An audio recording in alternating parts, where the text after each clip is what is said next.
नमस्कार, आदाब, सत श्री अकाल, जय भीम, जोहार। मेरा नाम है नवीन कुमार।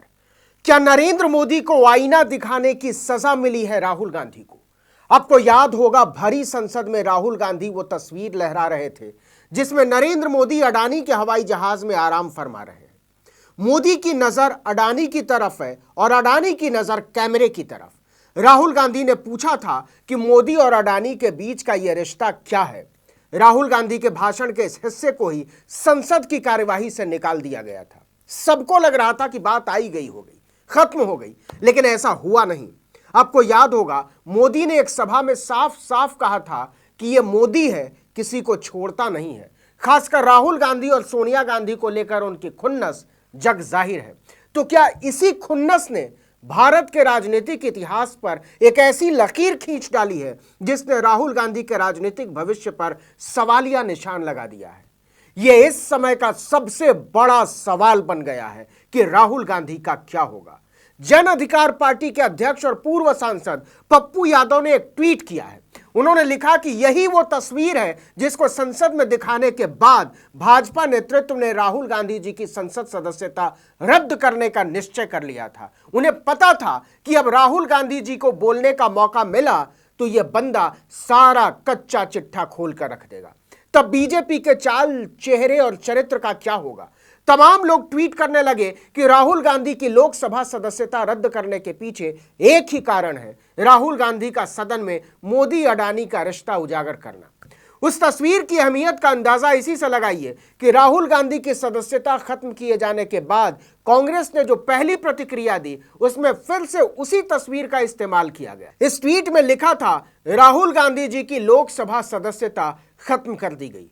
वो आपके और इस देश के लिए लगातार सड़क से संसद तक लड़ रहे हैं, लोकतंत्र को बचाने की हर संभव कोशिश कर रहे हैं। हर षड्यंत्र के बावजूद वो ये लड़ाई हर कीमत पर जारी रखेंगे और इस मामले में न्याय संगत कार्यवाही करेंगे। लड़ाई जारी है।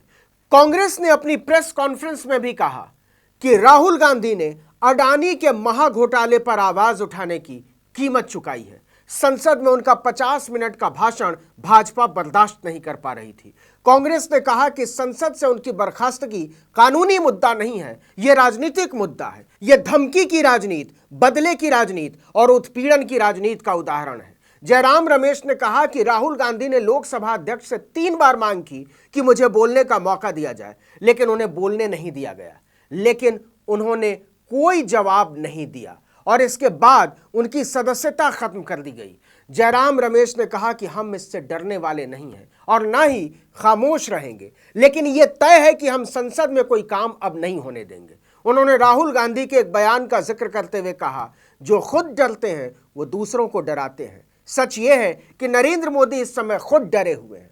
कांग्रेस ने ऐलान किया है कि हम इसे लेकर जनता के बीच जाएंगे। किसी भी सूरत में इससे पीछे हटने का कोई सवाल नहीं उठता है। आप जानते ही होंगे कि 2019 के चुनाव के पहले से ही राहुल लगातार मोदी संघ और अडानी के रिश्ते को लेकर मुखर हैं। भारत में उनके अलावा कोई ऐसा नेता नहीं है जो इतना खुलकर इस रिश्ते पर चोट कर रहा था। यहां तक कि उन्होंने साफ कहा कि वो आने वाले दिनों में इस पर और बोलेंगे, चुप नहीं बैठेंगे। लेकिन बीजेपी को तब भी अंदाजा नहीं था कि राहुल भरी संसद में अडानी के विमान में बैठे मोदी का पोस्टर लहरा देंगे। विपक्ष साफ साफ कह रहा है कि उसी दिन वो मोदी की नजरों में बुरी तरह छुप गए थे। उसी दिन उनकी राजनीति को खत्म करने का मौका ढूंढा जाने लगा था। बस एक उचित अवसर का इंतजार था और वो मौका दे दिया सूरत कोर्ट के फैसले ने। अरविंद केजरीवाल ने एक दिन पहले ही कहा था कि बीजेपी पूरे विपक्ष को खत्म करना चाहती है। तो क्या उन्हें एहसास हो चुका था कि क्या होने जा रहा है? क्योंकि केजरीवाल हमेशा से कांग्रेस के खिलाफ रहे हैं, लेकिन इस मुद्दे पर वो खुलकर राहुल गांधी के साथ खड़े हो गए थे। आम आदमी पार्टी के सांसद संजय सिंह ने लिखा, मैंने तो कल ही कहा था विपक्ष की पार्टियों को खत्म करना मोदी जी का मकसद है। मोदी जी राहुल गांधी की सदस्यता खत्म करने में इतनी तेजी और जेपीसी बनाने में बिल्कुल खामोशी। मतलब यह हुआ कि बाकायदा एक चक्रव्यूह तैयार किया गया। अगर पिछली घटनाओं को देखें तो आपकी नजर और खुलेगी।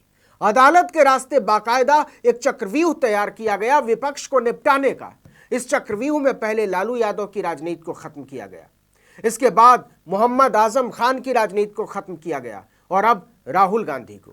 यह मामला क्या कहता है, क्या इशारे करता है? इंडिया टुडे की एक रिपोर्ट कहती है कि मौजूदा संसद में 50% सांसदों के खिलाफ क्रिमिनल रिकॉर्ड मौजूद है। एक सांसद पर तो बॉम्बे धमाकों में शामिल होने का आरोप है, लेकिन अब तक कितने मामले सिद्ध हुए और कितनों पर कार्रवाई हुई, किस पर हुई और किस पर क्यों नहीं हुई, इस सवाल के जवाब में अब किसी की कोई दिलचस्पी नहीं है, क्योंकि सबको पता है सच क्या है। ऐसे में राहुल गांधी की संसद की सदस्यता रद्द किए जाने को क्या राजनीति के चश्मे से नहीं देखा जाना चाहिए? अब देखिए कि लोकसभा के आम चुनाव मई 2024 में होने हैं, यानी इसमें 6 महीने से ज्यादा का समय बचा हुआ है। संविधान के मुताबिक आम चुनाव होने में अगर 6 महीने से ज्यादा का समय है तो केरल की वायनाड सीट पर उपचुनाव होगा। हालांकि यह हो सकता है कि उपचुनाव घोषित होने और उसके नामांकन की अंतिम तारीख से पहले मानहानि के केस में राहुल के कन्विक्शन पर यानी उनकी सजा पर बड़ी अदालत रोक लगा दे। दूसरे, अगर राहुल की लोकसभा सदस्यता रद्द करने के नोटिफिकेशन पर सुप्रीम कोर्ट रोक लगा देता है और साथ में सजा भी रद्द कर देता है तो वो वायनाड से उपचुनाव लड़ सकते हैं। तीसरे, इनके बिना राहुल गांधी 2024 का चुनाव नहीं लड़ सकते। चौथे, अगर सुप्रीम कोर्ट राहुल गांधी की सजा रद्द भी कर देता है तो भी राहुल गांधी की सदस्यता बहाल नहीं होगी, हालांकि वो फिर से चुनाव लड़ने के योग्य हो जाएंगे। कुल मिलाकर राहुल गांधी का राजनीतिक भविष्य ढेर सारे किंतु परंतु पर टिका हुआ है।